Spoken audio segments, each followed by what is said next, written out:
Okay, so first things first. Sauvage hit the scene back in 2015. Relatively recent as far as these things go. Yeah, and the nose behind it, Francois Demichy, Ooh, that's a name. right? Dior's master perfumer. Top of that top. Exactly. This guy knows scent, and the way they describe it is like fresh, spicy, rugged, which, It's a lot of cologne bottles, if you think about it. true. Yeah. So help us break it down. What's actually going on in this fragrance? All right, well, think about fragrance like a story, right? Each layer is another chapter unfolding over time. I like that. So we start with the top notes, those first impressions. And for Sauvage, bergamot. Okay, citrus. But everyone's got citrus. Right. But this isn't your, cleaning product citrus. This is demicky. So it's sharp, vibrant. So you're hit with that right away. Immediately. Then we move to the middle notes, the heart of the fragrance. And this is where it gets interesting. Pepper and lavender. Whoa. Okay, that's not a combo I would have thought of. Right. It's unusual. You've got that spice from the pepper, but then the lavender smooths it out. It creates this, tension almost. Interesting. And then finally, the base notes. What's left behind hours later. This is where the real staying power is. The foundation. Exactly. And for Sauvage is ambroxan and cedar. Okay, I've heard of cedar, but ambroxan, that's new. Right. Well, here's where it gets geeky. Ambroxan, that's synthetic. Oh, interesting. So it shows you how perfumery, now it's not just like finding flowers in a field anymore. There's science involved. Totally. And it's these base notes, they really give Sauvage that lasting power. And even some of those masculine or seductive qualities some people talk about. But we'll get into all that. Okay, so we've broken down the actual notes, the what it smells like part. But now I want to get into who is this fragrance for? Because our sources talk about these different personality types, right? It's tapping into something about how guys want to present themselves. Yeah, and that's what's so cool about fragrance in general, right? It's your aspirations, how you see yourself, how you want to be seen. Totally. So, for example, they mention the modern man, but doesn't every cologne say that? Right, it's a bit of a cliche. So what makes Sauvage different? Well, I think about those commercials again. Yeah.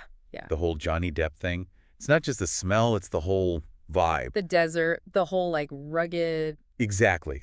You can be strong but sensitive, a little bit rebellious. Okay, so it's playing with those expectations. For sure. And then there's this whole outdoorsy type idea. Which, I don't know, I always thought cologne was the opposite of outdoorsy. You'd think so, but remember those base notes, the cedarwood. Yeah. It's part of this whole natural fragrance trend, bringing those earthy elements in. So it's I'm in the boardroom, but also I could be chopping wood.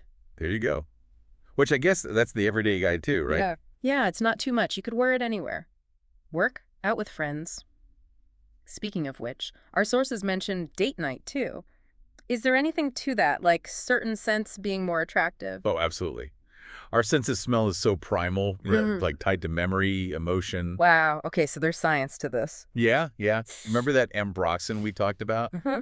That gets used a lot in perfumes that are going for a seductive vibe. Because of how our brains process it. Exactly. It can trigger certain responses. There's still a ton we don't know, but your nose knows, right? So we've talked about the notes, the vibe, but I feel like we gotta address the elephant in the room here. This thing is popular. You're not kidding. It's everywhere popular, which makes you wonder, right? Does it? Well, if so many people are wearing it, is it still special? Ah, the eternal question. To conform or to stand out? Right. Do you want to smell like everyone else at the party? See, I think that's actually part of the appeal for some people, though. Really? Think about it. It's a safe choice. Okay, yeah. If you're buying a gift for someone. Exactly. Yeah. You know Sauvage will smell good. It's a known quantity. It's that restaurant everyone can agree on. There you go. It just works. Speaking of, our sources use that phrase too. Sauvage simply works. What makes a fragrance work, though? Oh, man. That's the million-dollar question, isn't it? Right. It smells nice, it lasts long, but... So much of it is personal, Right. Skin chemistry. Oh, true. A fragrance can smell totally different on me than on you. Exactly.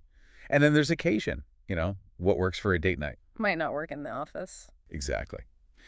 But I think there's something else, too, that's even more interesting. The power of suggestion. What do you mean?